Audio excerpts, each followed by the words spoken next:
नमस्कार दोस्तों, सुप्रभात। मैं एडवोकेट प्रदीप आसोकर आप सभी का मेरे YouTube चैनल में हार्दिक स्वागत करता हूं। जैसा कि मैंने पिछले शॉर्ट वीडियो में आपको बताया था कि 16 फरवरी को मैं ऐसा वीडियो लेके आने वाला हूं जो एम्प्लॉय को बिग रिलीफ भारत सरकार ने नए लेबर एक्ट में दी थी। जो भी एम्प्लॉयर इस वीडियो को देख रहे हैं वो भी लास्ट तक वीडियो को देखना, क्योंकि इस वीडियो से एम्प्लॉयर के लिए एक सीख है। वीडियो पे आगे बढ़ने से पहले मैं सभी साथियों से रिक्वेस्ट करूंगा, इस वीडियो को ज्यादा से ज्यादा लाइक, शेयर और सब्सक्राइब कीजिए, क्योंकि ज्यादातर जो इस सूचना को जिसकी जरूरत होती है उन व्यक्तियों तक यह सूचना पहुंच सके। आ जाते हैं टॉपिक पे। टॉपिक क्या है? 21 नवंबर 2025 से जब लेबर एक्ट नोटिफाई हुए थे, उससे पहले the payment of wages act के अंदर कोई भी वर्कर, कोई भी एम्प्लॉय, कोई भी लेबर अपनी अनपेड सैलरी, अनपेड ड्यूज के लिए यदि कंपिटेंट अथॉरिटी पे क्लेम फाइल करता था तो उसके पास लिमिटेशन का 6 मंथ, 1 ईयर, मैक्सिमम 1 ईयर का टाइम रहता था। लेकिन भारत सरकार ने 21 नवंबर 2025 का द कोड ऑन वेजेस 2019 जो नोटिफाई किया है, उसकी सेक्शन 45 सब सेक्शन 6 के अंदर ऐसा प्रोविजन कर दिया कि लिमिटेशन का पीरियड ही बढ़ा दिया। और वर्कर यदि वो लिमिटेशन का पीरियड सुनेगा तो वो खुश हो जाएगा, क्योंकि ऐसा पीरियड बता दिया कि यदि वर्कर भूल जाता है या किसी कारणवश नहीं फाइल कर पाता है तो उसके पास बहुत लंबा पीरियड दे दिया भारत सरकार ने। इसी सेक्शन के अंदर भारत सरकार ने 3 ईयर का टाइम दे दिया लिमिटेशन का। जिस दिन उसका वो क्लेम ड्यू हुआ उस डेट से 3 ईयर तक वो एम्प्लॉय, वो वर्कर अपने क्लेम को एम्प्लॉयर के अगेंस्ट में कॉम्पिटेंट अथॉरिटी पे फाइल कर सकता है। उसके पास 6 मंथ, 1 ईयर नहीं है, 3 ईयर का टाइम है। 3 साल तक कभी भी कर सकता है।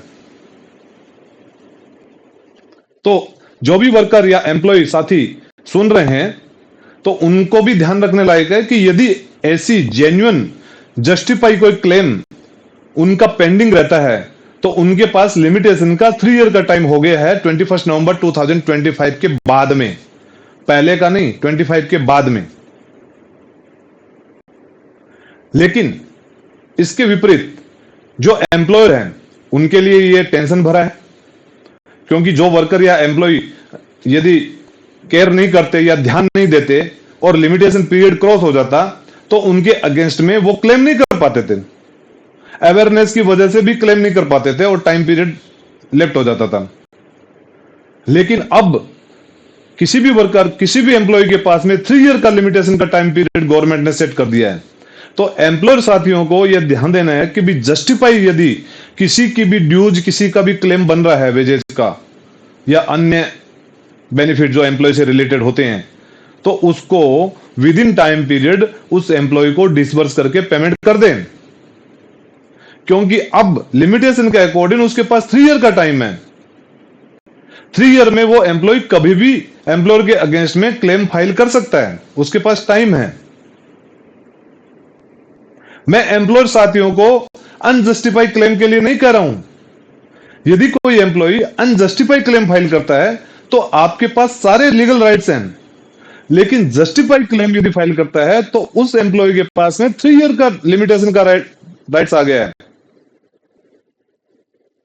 इस टॉपिक पे एम्प्लॉय या एम्प्लॉयर साथियों को यदि कोई फर्दर क्वेरी हो, मेरे से रिलेटेड पूछना हो, तो आप मेरे को टेक्स्ट उसमें मैसेज भी कर सकते हैं, कमेंट बॉक्स में भी, और मेरे को कॉल भी कर सकते हैं। बेहतर होगा आप मेरे को कॉल करें। अगले दिन एक नया वीडियो लेके आऊंगा और वो वीडियो भी एम्प्लॉय से रिलेटेड है। उस वीडियो से एम्प्लॉय की बल्ले बल्ले हैं और एम्प्लॉयर को टेंशन है, और वो भी स्टैट्यूटरी कंप्लायंस से रिलेटेड है एम्प्लॉयर की, जिसमें एम्प्लॉयर अवेयर नहीं है। इसलिए मेरा अगला वीडियो जरूर देखना। आज के लिए इतना ही, अगले वीडियो में फिर मिलेंगे। नमस्कार।